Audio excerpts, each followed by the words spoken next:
Hello good morning, જય શ્રી કૃષ્ણ, જય માતાજી ને હર હર મહાદેવ. કેમ છો બધા? સ્વાગત છે તમારા બધાનો અમારી ચેનલમાં ને આજના નવા બ્લોગમાં. તો આજે જરાક અવતાર છે ને અલગ અલગ લાગતો હશે, કેમ કે ઘરમાં આજે કામ ચાલુ કર્યું છે. તો તમને કીધું હતું કે રિનોવેશનનું કામ ચાલુ કરવાનું છે, જે થોડું છે ને અડધું અમે અત્યારે કર્યું છે, કેમ કે માધવન નાનો છે. આજે ખાલી અડધું કટ કર્યું ને એમાંથી એટલું બધું ડસ્ટ ઉઠતી હતી ને કે અમે છે ને પહેલા રૂમમાંથી આ રૂમમાં એને લઈ આવ્યો, બાકી રૂમમાંથી એને બહાર નથી કાઢ્યા છે. કેમ કે એટલું બધું પેલું કટિંગ કરે ને બધું મશીન મારે ને એટલે એટલું બધું ઉડતું હતું ને કે આમ પપ્પાએ બહાર બેઠા હતા ને તો પપ્પાને રૂમાલ આડો પેલો બાંધી રાખવો પડ્યો હતો. ખોટા નાકમાં જાય ને માંદા પડીએ, ઉધરસ શરદી ઉધરસ થઈ જાય. આ જાય ને એટલે ડસ આપણને ખબર જ છે. એટલે માધવને રૂમમાંથી પહેલા રૂમમાં સૂતો તો ઘોડિયું આ રૂમમાં લઈ લીધું છે, અત્યારે સુવડાવ્યો છે એને. બાકી રમતો હતો ને તોય બહાર નથી લઈ આવ્યા છે, અંદર જ રાખ્યો હતો. કેમ કે પછી જે છોકરું નાનું હજી બહાર લઈ આવે ને ત્યારે બહાર રમવું હતું પપ્પા પાસે, પણ ડસ્ટ એટલી બધી ઉઠતી હતી ને વળી પાછી હું અંદર લઈ ગઈ. અંદર રમાડ્યો. આજે એટલું બધું કંઈ ઘરમાં કંઈ કામ તો હતું જ નહીં, કંઈ જ ખાલી વાસણ સાફ કરવા સિવાય કંઈ જ કામ નથી. કેમ કે બધી જગ્યાએ ઉડ્યું છે, ચંપલ વગર તો ઘરમાં હલાતું જ નથી. બધી જગ્યાએ ઉડ્યું છે એટલે કચરા પોતા બધું આજ સાંજ સુધીમાં લગભગ કમ્પ્લીટ થઈ જશે એમ કહે છે ભાઈ. એટલે સાંજે જ પછી નિરાતે બધું થઈ જાય ને પછી બધું રાતે સાફ સૂફ કરશું, કેમ કે બધી જગ્યાએ ઉડ્યું છે. સોફા, અંદરની રૂમમાં બેડ, બધી જગ્યાએ ઉડ્યું છે. એટલે રાતે જ બધું ક્લિયર કરી નાખશું મસ્ત. ત્યાં સુધી સાંજ સુધી સાવ ફ્રી. મારે એક જગ્યાએ કામ છે તો હું ત્યાં જવાની છું અત્યારે મારી ફ્રેન્ડની ઘરે. એટલે હું ત્યાં જાઉં એટલે માધવન સૂતો છે, મમ્મી ને પપ્પા છે ઘરે, એટલે વાંધો નહીં આવે, ચાલશે. જય શ્રી કૃષ્ણ. જય શ્રી કૃષ્ણ, જય માતાજી, હર હર મહાદેવ. મહાદેવ મહાદેવ હર. એમ બધું ઢાંક્યું છે પણ તોય પછી બધું ધૂળવાળું ગમે તેટલું ઢાંકીને ઉડે જ મમ્મી. તોય ઉડે જ. એ તો કહું છું તોય ઉડે તો ખરું જ બધું. પછી સાંજે કામ પૂરું થાય ને પછી સાફ સફાઈ કરવી છે. માધવને તો ઘોડિયું આ રૂમમાં બીજા રૂમમાં જે કામ નથી કરવાનું અહીંયા રાખી દીધું છે ને, એ દરવાજો કરી દીધો બંધ, એને અહીંયા જ રાખવાનું કીધું, બહાર કાઢવાનો જ નહીં આજ. યસ, આખો દિવસ એટલે આજ કામ ચાલે છે એટલે એટલું ઉડે છે. જ્યારે કટિંગ કરે ત્યારે ઉડે છે. જય શ્રી કૃષ્ણ પપ્પા. જય શ્રી કૃષ્ણ, જય માતાજી, હર હર મહાદેવ. મહાદેવ હર. જો પપ્પાને તો એટલો બધો પરસેવો વળે છે, પપ્પા એમ થોડી થોડી વાર અંદર એમ કે એસી ચાલુ કરો, એસી ચાલુ કરો. પણ એસીમાં બે એટલે બહાર આવે એટલે પાછી ગરમી થવાની જ.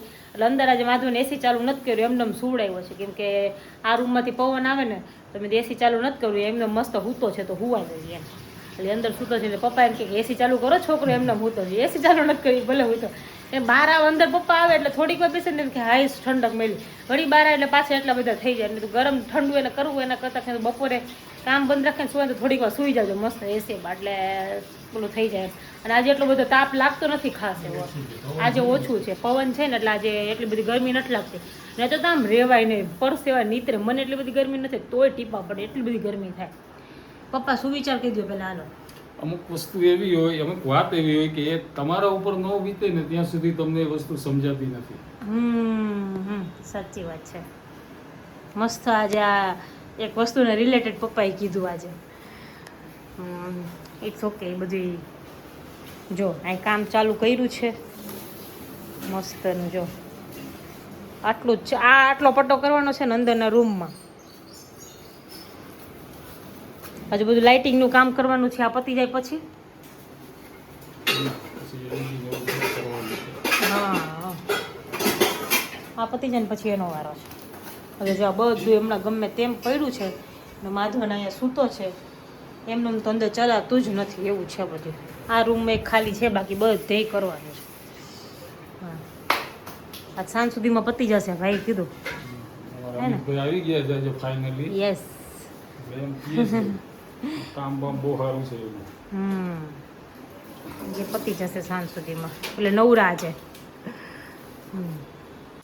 જો મસ્ત જમીને ફ્રી થઈને બેઠા છીએ. અને આજે મારો પ્રોટીન શેક પીવાનો નથી તો પતિદેવે મસ્ત પ્રોટીન શેક બનાવી દીધો છે. કેવલને બધું અલગ અલગ ફ્લેવરનું બધું બહુ બનાવવાનું હોય. મેંગો હોય તો મેંગો બનાવે, પછી બનાના તો બનાના બનાવે, ચીકુ હોય તો ચીકુ. હા, ચીકુ નાખ દેતા હતા કે પ્રેગ્નેન્ટ હતી ત્યારે જ. કા ત્યારે બહુ ચીકુ હોય તો સીઝન હતી. હા, શું બોલવું છે બોલો એને, અમારે કંઈક કંઈક બોલવું જોઈએ, બોલવું જોઈએ એને. બોલ બોલ બોલ, હાલ બોલ.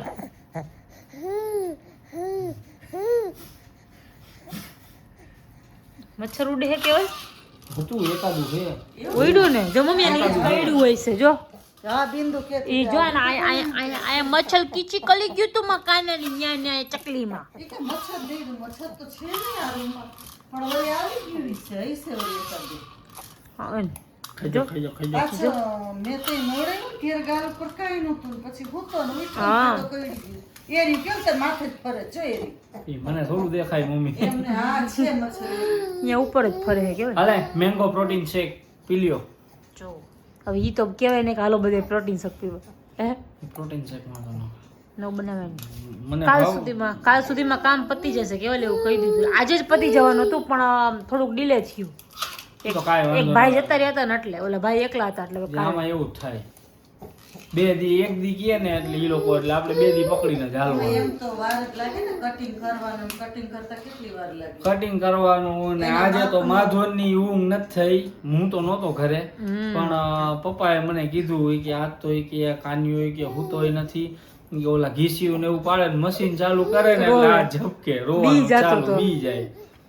એમાં એક વખત એમાં એવું થતા પપ્પા એ રમાડતા હતા અહીંથી અહીંયા લઈને ગયા અને ઓલાએ મશીન બરોબર ચાલુ કર્યું અને આને ચીહ નાખી સીધી પછી અંદર લઈ આવ્યા ને ચૂપ થઈ ગયો પછી છાનો હે એવું તો તું પછી તો દરવાજો જ બંધ રાખતા કેવો એવું કરતો તો ચોકલો ચોકલો ચીબુ ગાંડું છે માર કાનુડું ગાંડું છે લ્યો હાલો પી લ્યો નકર વરી ગરમ થઈ જશે તો વરી નહીં ભાવે.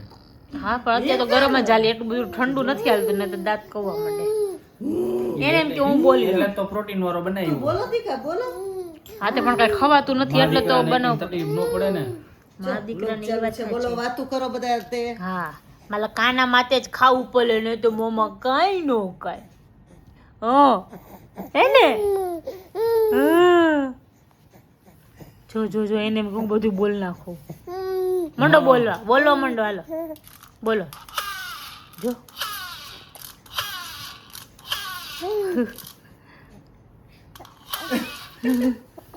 જો તરત મોઢું ખોલે